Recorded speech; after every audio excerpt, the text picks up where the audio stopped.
IMF ने नए programme के लिए स्टाफ लेवल मुआहदे से पहले FBR को अगले माली साल के लिए ज़्यादा टैक्स इकट्ठा करने का टारगेट दे दिया है, जिसके बाद FBR टैक्स रेवेन्यू बढ़ाने की मुख्तलिफ तजावीज़ पर गौर कर रहा है, जिसमें टैक्स छूट और मराहत ख़त्म करना और पेंशन पर टैक्स आयद करने की तजावीज़ शामिल है। मुबारक ज़ेब खान की खबर के मुताबिक तवक्को की जा रही है कि हुकूमत ऐसी टैक्स मराहत वापस ले सकती है जो ज़्यादा कमाने वालों को मिडिल क्लास वर्क फोर्स के बरक्स हासिल हैं। IMF ने हुकूमत को तजवीज़ दी थी कि वह तनख्वाहदार मुलाजमीन की आमदनी को गैर तनख्वाहदार अफराद की ज़ाती आमदनी की तरह ही समझे। अलबत्ता FBR इससे मुत्तफिक नहीं है। खबर के मुताबिक FBR ने आमदनी पर टैक्स छूट 6 लाख रुपए से बढ़ाकर 12 लाख रुपए करने की तजवीज़ दी थी, जिसे बाद में तरमीम करके 9 लाख रुपए कर दिया गया। टैक्स छूट को 6 लाख रुपए से बढ़ाकर 9 लाख रुपए करने की वजह महंगाई में इजाफा है। दूसरी तरफ हुकूमत सरकारी मुलाजमीन की तनख्वाह में 10 से 15% इजाफा करने का सोच रही है। नुमाइंदा जंग और द न्यूज़ मेहताब हैदर की खबर के मुताबिक हुकूमत इस साल FBR का टैक्स हदफ 12,500 अरब रुपए मुकर्रर करने का सोच रही है, जबकि वजारत खजाना सरकारी मुलाजमीन की तनख्वाह में 10% इजाफा करना चाहती है, लेकिन इसके बावजूद कुछ प्रेशर्स होंगे, जिसके बाद फिस्कल एडजस्टमेंट करके सरकारी मुलाजमीन की तनख्वाहों को 12.5% से 15% बढ़ाया जा सकेगा, जबकि ग्रेड 20, 21 और 22 के मुलाजमीन को गाड़ियों की मद में मिलने वाली रकम भी 20 से 25% बढ़ाने का इम्कान है। इस वक्त 20 ग्रेड के अफसर को गाड़ी के लिए 67,000 रुपये माहाना, जबकि 21 ग्रेड के अफसर को 77,000 रुपये माहाना और 22 ग्रेड के अफसर को 87,000 रुपये माहाना मिलते हैं। इस हवाले से सोचा जा रहा है कि महंगाई के तनासुब से इस रकम में भी इजाफा किया जाएगा। आला सरकारी ज़राए का कहना है कि हुकूमत आने वाले बजट में पेंशन रिफॉर्म्स भी मुतारिफ करवाने के लिए तैयार है, जबकि माहाना 1 लाख रुपये से ज़ायद पेंशन लेने वाले अफराद पर भी टैक्स लगाने की तजवीज़ ज़ेर गौर है। आला सरकारी ज़राए के मुताबिक आने वाले बजट में सरकारी अफसरान की रिटायरमेंट की उम्र 2 से 5 साल बढ़ाने और जामे पेंशन रिफॉर्म्स पेश किए जाएंगे। बात करेंगे हमारे साथ सीनियर सहाफ़ी शहबाज राना साहब। मोनी शहबाज साहब, बहुत शुक्रिया मुझे ज्वाइन करने के लिए। ज़ाहिर है बहुत सारे दावे किए गए हैं टैक्स रिफॉर्म्स के, टैक्स बेस बढ़ाने के, टैक्स नेट बढ़ाने के, और IMF की तरफ से भी इसरार की खबरें आ रही हैं। 12,500 अरब रुपए, आपको लग रहा है कि कुछ नए एवेन्यूज़ तलाश किए जाएंगे या जो एग्जिस्टिंग है अब उसी की तरफ सारा का सारा फोकस शिफ्ट हो गया? जी बिस्मिल्लाहिर्रहमानिर्रहीम, बहुत शुक्रिया शाहज़ेब साहब आपका। देखिए, इस साल का जो हदफ था वो 9,415 अरब रुपया था और FBR ने प्राइम मिनिस्टर को भी बता दिया है और IMF को भी बता दिया है कि ये कोई तकरीबन 9,200 अरब रुपये से कुछ ज़्यादा रहेगा। अब जो बात हो रही है अगले साल के टैक्स हदफ की, पहले प्राइम मिनिस्टर को बताया गया कोई तकरीबन 12,400 अरब रुपये का टैक्स हदफ होगा। फिर जो पिछले जुमे को एक ब्रीफिंग हुई प्राइम मिनिस्टर को, उसमें 12,900 अरब रुपये के करीब।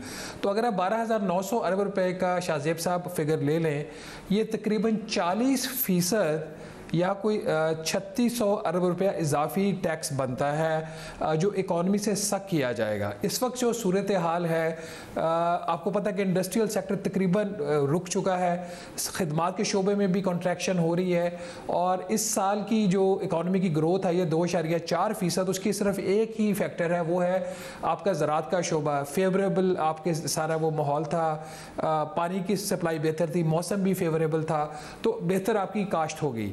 क्या ये फैक्टर्स अगले साल रहेंगे? और जब नहीं रहेंगे तो ये जो 40% और या अब तकरीबन 3600 अरब रुपया इजाफी टैक्स कलेक्शन करने की बात हो रही, क्या इकॉनमी में इतनी जान है? और फिर आगे जो रिकमेंडेशन है, जो आपका सवाल है कि ये पैसा कहाँ से आएगा, IMF की तो सीधी सी तजवीज़ है इस वक्त शाहज़ेब साहब कि जो सेल्स टैक्स की छूट है तकरीबन 2,900 अरब रुपया है इस साल का जो एस्टिमेटेड नंबर आ रहा है, उसमें से कोई 1,400 अरब रुपए से थोड़ा सा ज़्यादा है पेट्रोलियम मसनूआत के ऊपर सेल्स टैक्स की छूट, क्योंकि वहाँ पे पेट्रोलियम लेवी लगी हुई है, और बाकी कुछ ज़ीरो रेटेड है, जैसे दूध है आपका, दूध के ऊपर भी 18% फिर GST लग जाएगा।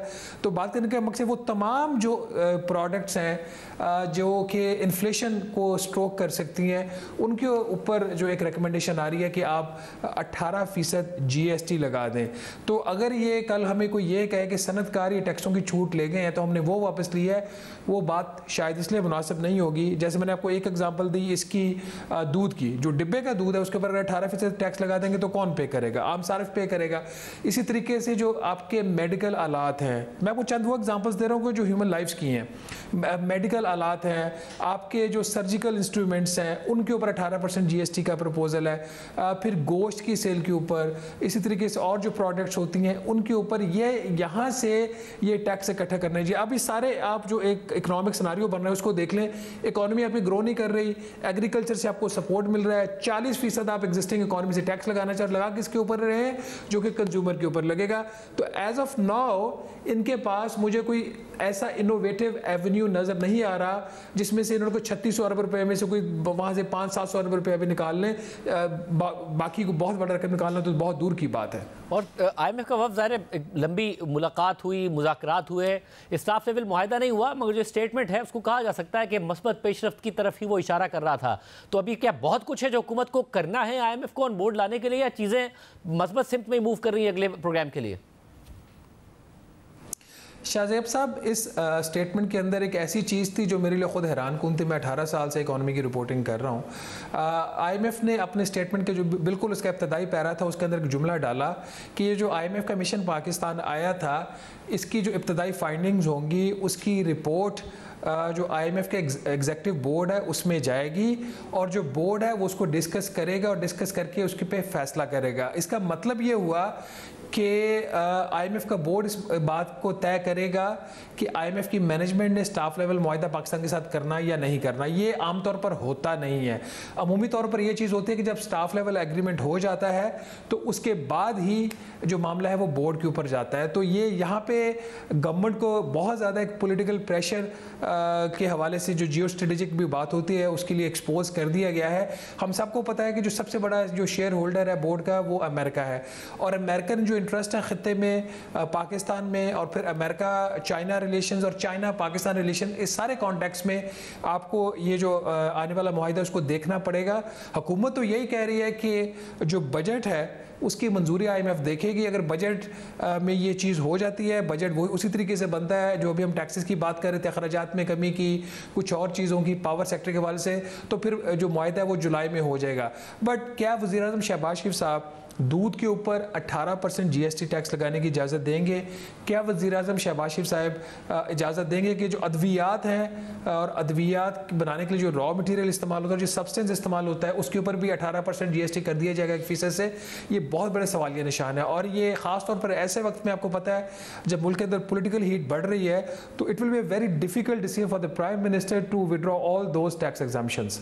और सब साथ में सऊदी अरब के साथ साथ मुत्तहिदा अरब अमारात की सरमायाकारी की भी बात हो रही है। अब रेकोडिक के हवाले से तो पेशरफ्त की खबरें आई हैं, मगर सवाल ये उठ रहा है, हुकूमत कहती है मुत्तहिदा अरब अमारात ने मुख्तस कर दिए हैं, सऊदी अरब भी बहुत सारी सरमायाकारी करने जा रहा है, मगर कोई होमवर्क है, कोई एवेन्यूज़ हैं जिसमें हमें फौरी तौर पर सरमायाकारी होती नज़र आ रही हो, या कुछ नहीं है?